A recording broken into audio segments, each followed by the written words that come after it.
Okay, this is going to be a Baker's Dozen top 10.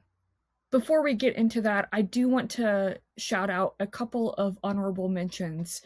These are two nonfiction books that I read in 2025 that I feel need to be acknowledged. At the same time, I don't think I can adequately or justifiably rank nonfiction against fiction books that I've read this past year. So they're not going to be in my top 10, but they are both nonfiction books that I would highly recommend. The first nonfiction book that I want to mention is Helen of Troy by Bethany Hughes. In my ancient epic journey of 2024 of reading the Iliad and the Odyssey, I wanted to continue experiencing the ancient world, and I love Bethany Hughes's TV documentary series that she has on various places, and I saw that she wrote a historical, academic, biographical type thing of Helen of Troy. The story behind the most beautiful woman in the world is its subtitle, at least on this edition. I think there's another edition that has a different title or similar title, or that has a different title or different subtitle.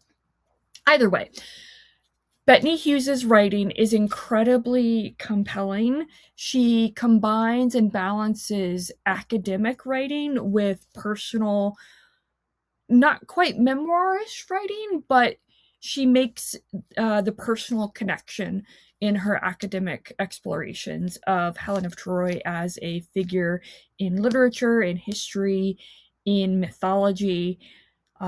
And yeah, this is a great nonfiction, and I would highly recommend it.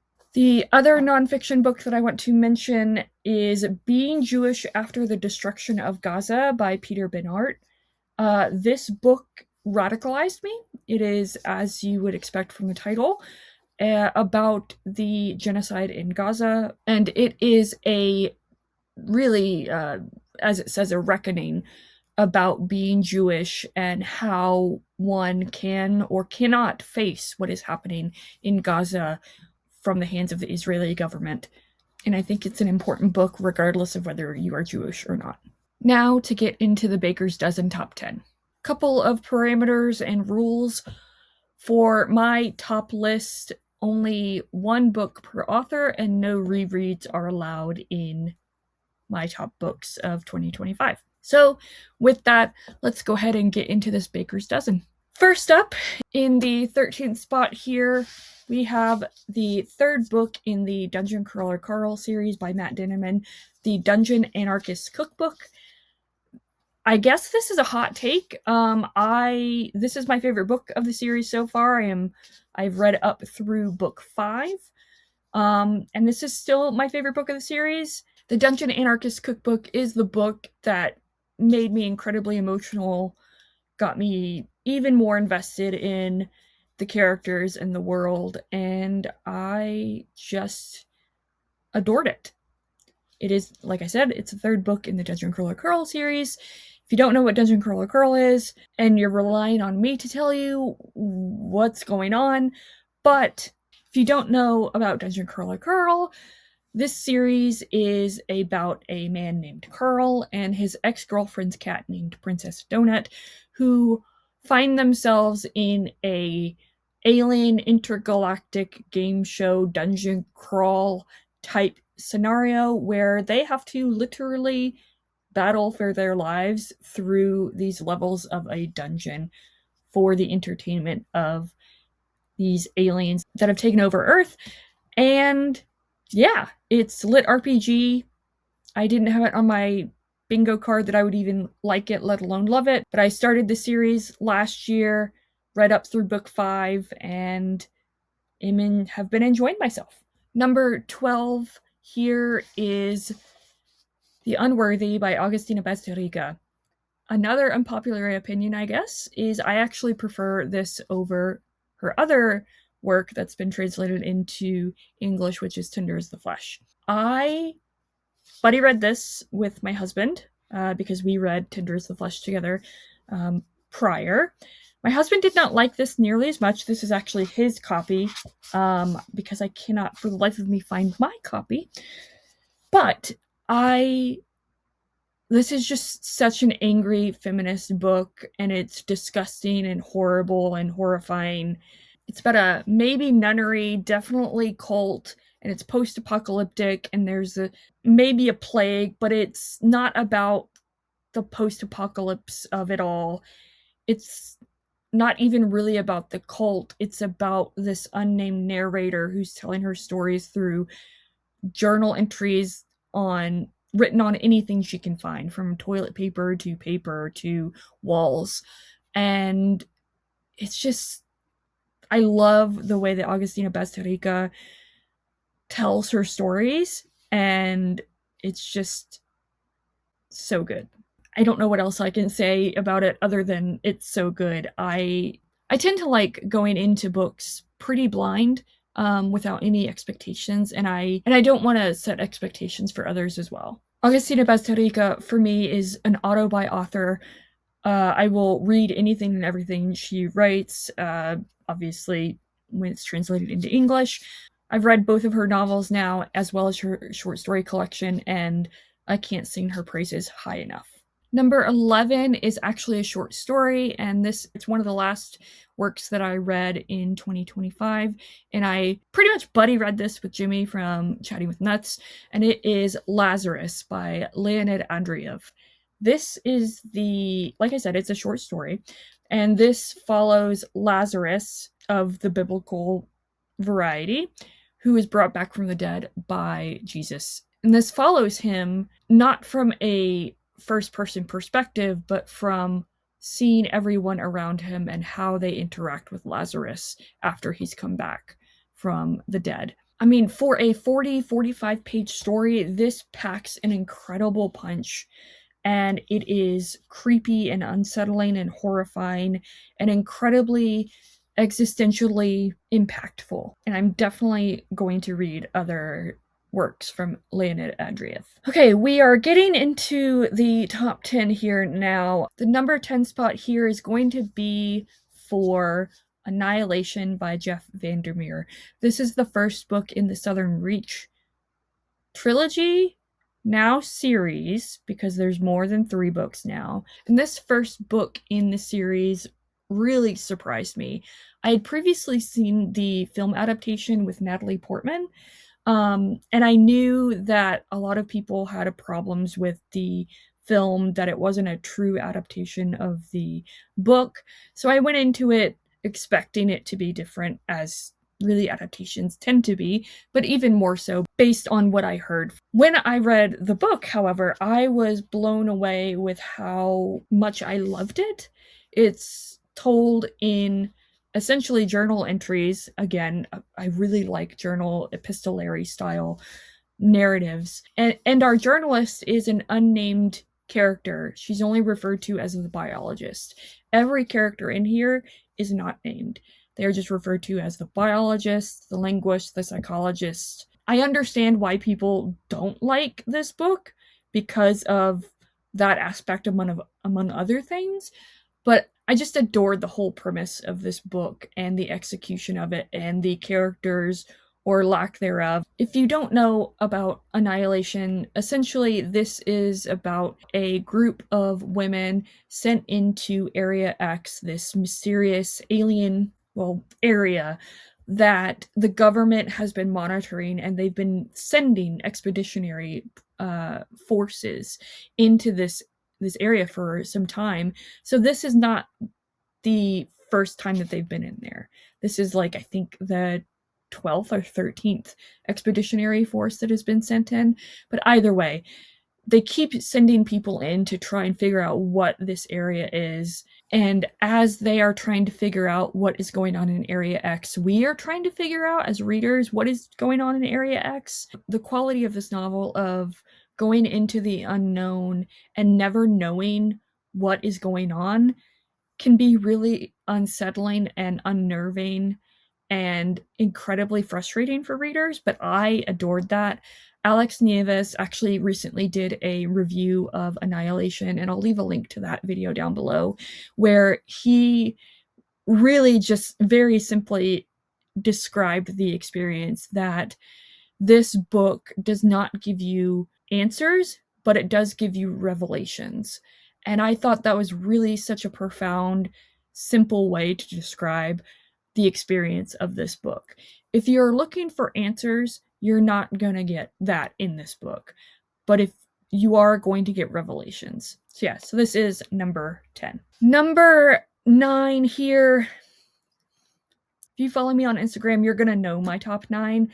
But yeah, so my 9th book is Swift and Saddled by Lila Sage. This is the second book in the Rebel Blue Ranch series. It is a romance series, cowboy romance specifically, and I have an entire video about this series where I gush about it and talk about romance in general with Taylor, and I'll leave a link to that video down below. But the reason that this is my favorite of the series is because Ada and Wes as our romantic pairing, individually they are so compelling, and together they are just the sweetest, most believable couple on the planet. And I saw myself so much in Ada because she is a woman who doesn't really know how to have female friendships, and when she finds them in this group of women at the Rebel Blue Ranch, being able to find female friendship and valuing female friendship. And then her relationship with Wes was just the cutest thing to follow, and I adored it. So yeah, so that is Swift and Saddled, number 9. Number 8 is Wounded by Percival Everett. This is my first Percival Everett book, and if you've watched my tier ranking videos from this past year, you will know it was not my only Percival Everett. I adored Percival Everett's writing in this novel. As you can tell from the cover, it is including and about horses. More specifically, it is about a horse trainer in a small town in Wyoming, and it's a crime novel. I buddy read this with Carlos. He tricked me into reading a crime novel because of horses, and I am not mad at him for it. Percival Everett has this ability to write such compelling characters and really get in and underneath the skin of the conflict that's going on. In this novel, like I said, it follows a horse trainer in a small town in Wyoming. He's also a black horse trainer in a town that is predominantly white. The inciting incident of this pretty short novel is that our protagonist, Gus, hires a ranch hand who happens to be gay, and then subsequently there is a hate crime that occurs against this young man. This hate crime brings to surface the prejudices and bigotry of this small town. And the way that Percival Everett uses our protagonist as the horse trainer and uses actual horse training to parallel our protagonist and his feelings and how he deals with people was just really well done. And I was blown away by Percival Everett's writing, his subtle humor in this. And yeah. Number 7 is Hamnet by Maggie O'Farrell. I buddy read this with John from various Discords, and I read Hamlet first, then I read this, and then I watched the film Hamnet, and it was such a wonderful experience. Maggie O'Farrell's prose in this is truly beautiful. As you can see, I tabbed the heck out of this book. Maggie O'Farrell's prose in this is just stunning. Hamnet is, yes, about the titular Hamnet, who historically and in the novel was the son of William Shakespeare. Hamnet, historically, we know, passed away when he was a child. And in this novel, Maggie O'Farrell explores the life of Shakespeare's family, with Shakespeare never actually being named. He's always referred to as the father, the husband, the playwright. But this follows really Agnes and her family in the lead up to Hamnet's death, and then the aftermath of his death and the grief that results from it. I absolutely adored it. I understand that Maggie O'Farrell's writing in this may not be indicative of her general writing style, but I loved the intentionality in this novel and the execution of that intentionality, and I cannot wait to read more from Maggie O'Farrell. All right, number 6 is The Buffalo Hunter Hunter by Stephen Graham Jones. I was lucky enough and very grateful to get an advanced reading copy of this novel from Saga Press, and I adored this novel. This is Stephen Graham Jones's best novel to date, which, I mean, I guess is not saying a lot because I've enjoyed every single one of his novels that I've read for various reasons. But with this novel, you can see and tell that he is really stretching his creative muscles. He's experimenting with authorial voice by having this nested narrative. Again, another epistolary novel where we have a nested narrative of a woman who finds a manuscript of her great grandfather's journals. She's transcribing those journals, who within the journals, her great grandfather, a Lutheran priest, is taking the confession of a Native American, a Blackfoot man named Goodstab. And if you know anything about Stephen Graham Jones, he is a horror writer. This is also a horror book, but it's also historical, and it's a Western, and it is all of these things combined so incredibly well to make a really compelling and truly terrifying novel. Number 5, we have The Word for World is Forest by Ursula K. Le Guin. This is my favorite Le Guin novel. It is incredibly angry, incredibly justifiably angry, and this is one of the hardest books that I've ever read. This novel, again, another short novel, has 3 perspectives. The first perspective that we are introduced to is a character named Davidson who is incredibly triggering. He is despicable, he is disgusting, he is horrible, and that is intentionally so. Le Guin wants you to be uncomfortable. Davidson is this archetype representation of uber masculinity, but this is a novel about colonization, about supremacy, about the cultural shifts, and how, like a Pandora's box, one cannot go back to what was. It's just a cathartically, justifiably angry book. And reading it at the time that I did, in this current climate, was cathartic. Complete. What, George? Hi, George. Hi, baby. Okay. We're gonna switch to another romance. Oh, bye, George. Not in Love by Ali Hazelwood is number 4. Going from the anger of The World for World is Forest, we have a romance, and this is a more erotic romance than a rom-com-esque romance that one might be used to when reading Ali Hazelwood. I absolutely adored the setup of this. I will just say that this is how you write physical attraction and how you make the transition from physical attraction to romantic attraction so believable. Our main female character, Rue, is, I'll just say, so me-coded. But if you don't like Not in Love and you don't specifically like Rue, it means you don't like me. So, yeah. All joking aside, I read all of Ali Hazelwood's works last year in 2025 with Taylor. I will leave a link down below to the video that we did of just gushing about all of Ali Hazelwood's works that we'd read up to that date. There were subsequently other books that came out after we filmed that we then read. But either way, we've read all of Ali Hazelwood's books together. We will continue to read all of Ali Hazelwood's books together, hopefully.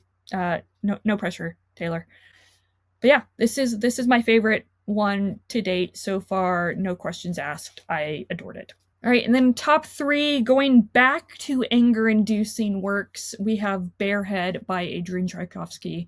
This is the second book in the Dogs of War series, and I will just leave a link down below to the video that I did talking about the Dogs of War series.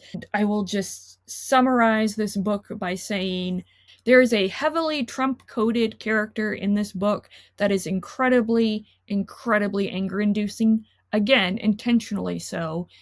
And this is the first book that has genuinely given me panic attacks. Not just one, but multiple panic attacks. And despite that, and maybe because of it, it's probably my favorite Tchaikovsky to date. It's definitely my favorite Tchaikovsky sci-fi to date. The intentionality, the execution that Tchaikovsky does in this novel is just, you can do nothing but admire him for that. Right, and then just because I have a video about Bearhead and the Dogs of War series, let's go on to number 2. My second favorite book of 2025 is The Last Unicorn by Peter S. Beagle. Now, I remember vaguely seeing The Last Unicorn animated film when I was a kid. So when I read The Last Unicorn in, I think it was January or February, I just adored this novel. It was published in 1968, and it truly is a modern classic of the fantasy genre. It is equal parts whimsical and melancholy, and it is about the titular last unicorn on the search to find other unicorns. And if you haven't seen the animated film, I don't want to spoil anything for you. I will just say that we have the titular last unicorn, we have a wizard named Smendrick, and then we have a wonderful, amazing character named Molly Grew. This is just such a beautiful novel of hope and melancholy and friendship and identity and good versus evil, and I adored it. All right, and if you have seen my Instagram post or if you watched the review that I did of this book fairly recently, you will know that my favorite read of 2025 was A Knight of the Seven Kingdoms by George R.R. Martin. So this was my first A Song of Ice and Fire work that I've read, and I absolutely adored it. Again, I will leave a link down below to the quasi-review, more gush fest than anything that I did of this book. But I will just say that I feel like this book was written for me specifically.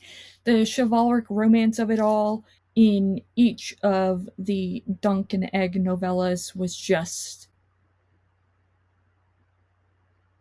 for me, was just so me. Yeah, this was my favorite book. So that is my top 10. That is really top 13, really top 15 if you really think about it. But let me know what some of your favorite reads from 2025 were, and I will see you in the next video. Bye.